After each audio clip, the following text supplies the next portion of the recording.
You're listening to Deep Breaths, updates from CHEST on ReachMD. This is a non-promotional, non-CME disease state disease education podcast series brought to you by American College of Chest Physicians in collaboration with and paid for by GSK.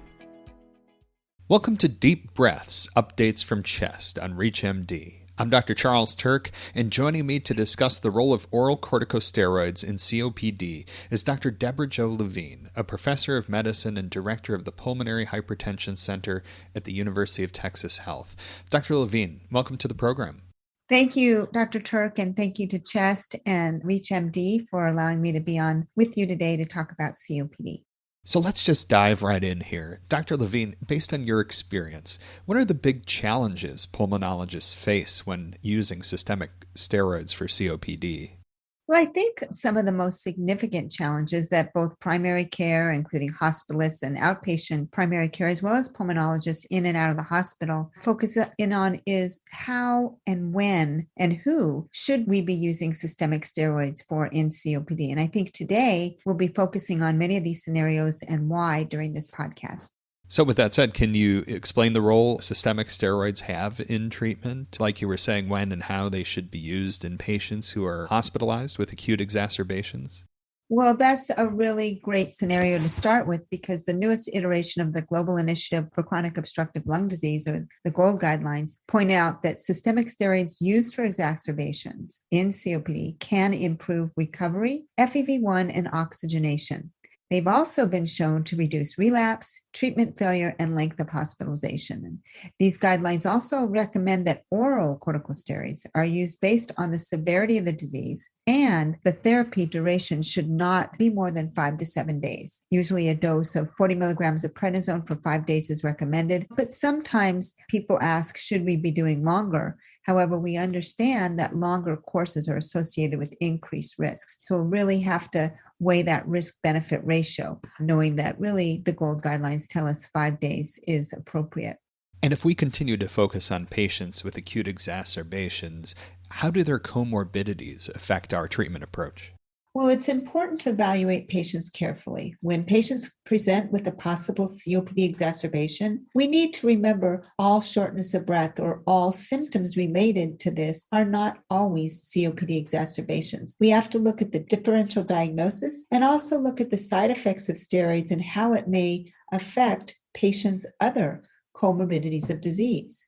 It's important to remember that all episodes of increased shortness of breath, again, may be related to something beyond their COPD, so may not be a COPD exacerbation.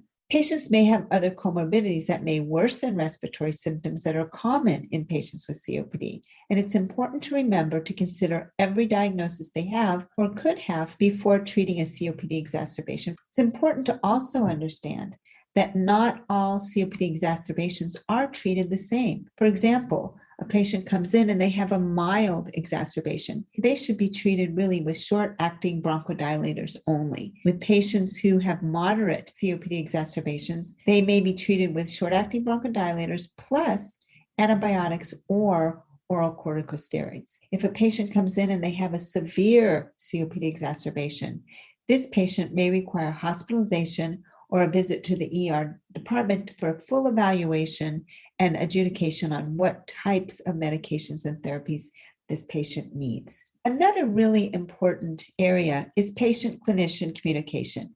It's so important when it comes to understanding the disease and understanding therapy, and the discussion should be had with patients early on because, number one, not all exacerbations are reported to healthcare providers. Patients may just not think it's important if they have a short bout of a short exacerbation.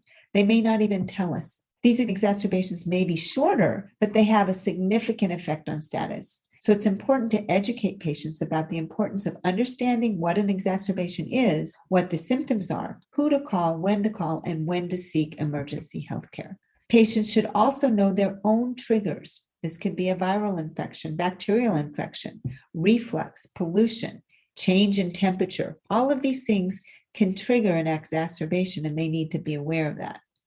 Switching gears a bit, let's take a look at patients with stable COPD. What does the GOLD report say about the role of oral versus inhaled corticosteroids in their treatment?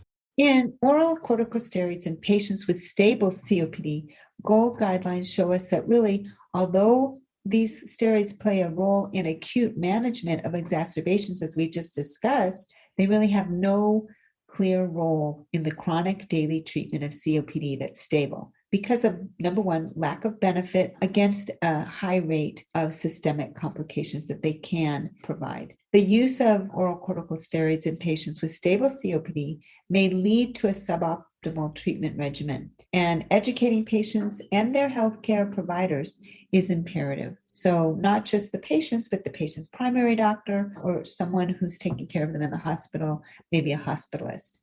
For those just tuning in, you're listening to Deep Breaths, Updates from Chest on ReachMD. I'm your host, Dr. Charles Turck, and with me today is Dr. Deborah Jo Levine, and we are discussing the use of oral corticosteroids in the treatment of COPD. Now, Dr. Levine, you've given us some really great insights into the treatment of COPD, so why don't we take those insights and apply them to a real-world patient case? Can you share a memorable patient case with us that demonstrates these treatment considerations? Yes, we recently had a 62-year-old man who, with a history of COPD, who was referred to pulmonary clinic after a hospital discharge for severe COPD exacerbation. He'd actually been discharged 60 days prior to the clinic visit, and this has not been an uncommon occurrence of getting late appointments, especially in the last couple of years. His inpatient treatment regimen was antibiotics. He had inhaled albuterol and ipratropium, oxygen, and he had an increased dose of OCS. And the medications he was discharged on also included 2 maintenance inhalers, oxygen and OCS. He hadn't even opened his 2 new maintenance inhalers. He'd had 3 exacerbations in the prior year. And during that time, in and out of the hospital, he'd been trying to taper his dose of OCS between these exacerbations, but he never really got off of them for 2 years. He thought in his mind he was unable to titrate down because at 20 milligrams of prednisone, he really felt good. He actually felt best between 25 and 30. And he actually thought, well, I don't even need my maintenance inhalers when I'm on OCS. And with that patient case in mind, I'd like to talk about some of the common challenges patients like him face while they're titrating down off oral corticosteroids. Can you tell us what those challenges are and how we can help our patients? Absolutely. And this is a common complaint that occurs with our patients while they're trying to titrate off or withdraw their steroids. Patients feel body aches, pains, fatigue, joint pains, even lightheadedness, decreased appetite. They feel some GI symptoms like nausea and vomiting. They lose weight unintentionally. They also have, more than fatigue, a feeling of weakness. And because of this, we want to help them, and they do not want to actually just go off the steroids because they feel like without titrating them, they feel good. Actually, oral corticosteroids can have many, many adverse effects, though. This is what we need to educate our patients on. I know they're having symptoms, or you have to relay that you know they're having symptoms related to the titration off the steroids, but we have to remind them that these are not benign medications. Depression, sleep disturbance, diabetes, hypertension, GI side effects, osteoporosis, all of these are actual adverse health effects that occur with steroids. And to wrap up, what should clinicians discuss with patients regarding oral versus inhaled corticosteroid treatments to ensure they understand our education on their medicines and COPD? So I think when you're talking about all the management of COPD, we talk about global management of COPD, and I think that's a good place to start with patients. There's maybe steps of where they are. So first of all, remember to include that there's both pharmacologic and non-pharmacological therapies. But also remember that there's plans for the patients that's optimal for them based on where they are in their disease. Oral corticosteroids may be needed in certain situations, whereas inhaled therapies are important in others. So weighing the treatment efficacy as well as the harm and applying that knowledge to the patient, and not only just the individual patient, but to where that patient stands in his disease. So not even inter-patient, but intra-patient. Optimizing the maintenance regimen is really important, and making sure the patient knows what the maintenance regimen is for, how to do it, and why it's important is also very beneficial. So they know why they're doing things and they know what will happen or if they don't or do it. And again, being educated and involved in every part of the day-to-day process is important for patients. And so having them be the kind of captain of the ship with us helping in every step is important for them to know. Well, with those considerations in mind, I want to thank my guest, Dr. Deborah Jo Levine, for walking us through COPD management strategies and the role of systemic steroids for our patients with COPD. Dr. Levine, it was great speaking with you today. Thank you so much, and thank you to CHEST and ReachMD, and thank you for the opportunity, and have a great day.